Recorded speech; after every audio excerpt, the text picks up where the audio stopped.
Bonne journée. Si vous vous demandez s'il vaut la peine d'acheter un Volkswagen Touareg de deuxième génération et quels problèmes vous pourriez rencontrer lors de son fonctionnement, alors vous êtes au bon endroit. Ainsi, la peinture délicate est la réalité du monde automobile moderne. Volkswagen a été l'un des premiers à utiliser des peintures à base d'eau, respectueuses de l'environnement, mais pas de la carrosserie. Ajoutez à cela la fine couche de vernis qui peut gonfler ou se décoller sur le Touareg. Et il n'est pas surprenant que de nombreuses voitures en vente aient déjà été repeintes ou soient dans un état moins que parfait. Parfois, sur la route, on peut voir un Touareg avec une carrosserie presque mate. Le problème s'aggrave si vous visitez fréquemment des laves auto mécaniques. En revanche, le vieillissement rapide de la peinture permet d'identifier facilement une pièce repeinte et, éventuellement, de faire la lumière sur l'historique des accidents de la voiture. Les optiques avant du Touareg se rayent avec le temps, deviennent troubles, puis entièrement recouvertes de fissures microscopiques. Sur les véhicules sous garantie, les phares seront remplacés gratuitement, sur les autres, aux frais du propriétaire. Ce ne sera pas bon marché. Il serait naïf de s'attendre à autre chose, puisque le Touareg de deuxième génération était initialement positionné comme une voiture haut de gamme avec des prix correspondants pour les pièces de rechange et l'entretien. D'un autre côté, le Touareg est très répandu dans notre pays. Il n'y a donc généralement aucun problème avec des pièces de rechange non originales moins chères. L'intérieur du Touareg est simple, pratique et séduit par des matériaux de finition de haute qualité. Mais malgré cela, les grincements dans l'habitacle avec un kilométrage de 50 000 à 60 000 km ne sont pas du tout rares pour un crossover allemand. Ainsi que des inserts rayés en plastique noir brillant, qui sont également instantanément recouverts d'empreintes digitales et de poussière. Il y a beaucoup d'électronique dans le Touareg et sur les voitures produites en 2010 à 2011, elle a souvent vécu sa propre vie. Le système d'entrée sans clé, la climatisation, les réglages électriques des sièges ou la radio peuvent tomber en panne à tout moment sans raison apparente.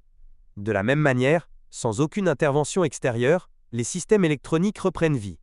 En raison de cette imprévisibilité, il était presque impossible pour la plupart des propriétaires de résoudre les problèmes émergents en termes de service. Après 2011, Volkswagen a largement surmonté les problèmes électroniques, mais de temps en temps, ils se font encore sentir. Il est logique que la version haut de gamme du Touareg en ait davantage. Il est donc logique de réfléchir sérieusement à la question de savoir si vous utiliserez réellement activement toutes les puces électroniques disponibles pour le crossover allemand. Sinon, il est logique de rechercher un exemple moyennement équipé avec l'équipement le plus nécessaire. Le plus courant et le plus optimal pour le Touareg est le 6 diesel de 3 litres qui développait 245 chevaux. Cet appareil est plus fiable que son prédécesseur, mais il présente également plusieurs points faibles. Le moteur s'est avéré très exigeant sur la qualité du carburant et de l'huile moteur. Dans le même temps, le moteur de 3 litres n'a pas de jauge d'huile traditionnelle. Au lieu de cela, les ingénieurs de la société allemande ont utilisé un capteur électronique dont les lectures ne peuvent pas être fiables à 100%. Souvent, le capteur ne signale un niveau d'huile extrêmement bas que lorsqu'il est trop tard.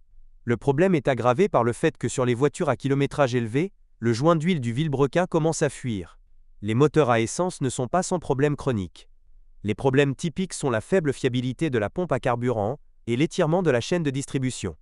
La courroie d'entraînement des unités montées ne dure pas trop longtemps. Volkswagen est particulièrement fier de la transmission automatique Aisin à 8 rapports.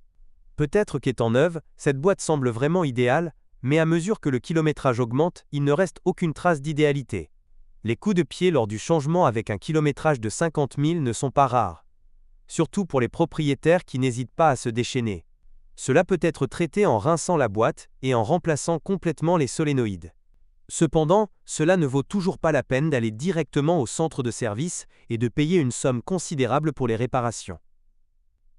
Parfois, un clignotement beaucoup moins coûteux de l'unité de commande de boîte de vitesse permet de reporter les dépenses pendant un certain temps. Dans le système de transmission intégrale Touareg, la boîte de vitesse arrière s'est avérée la plus durable. Il peut supporter jusqu'à 200 000 km. Mais la boîte de vitesse avant se rappelle généralement d'elle-même avant même une course de 100 000 km. Sinon, le système de transmission intégrale ne pose pas beaucoup de problèmes. Bien entendu, à condition que la voiture ne soit pas utilisée dans des conditions tout-terrain difficiles.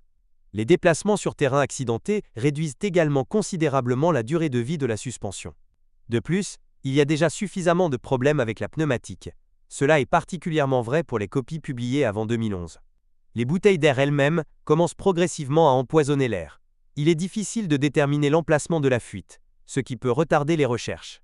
La panne d'un compresseur de système pneumatique est un problème beaucoup plus grave. Comparé à la pneumatique capricieuse, la suspension à ressort conventionnelle du Touareg semble le summum de la fiabilité.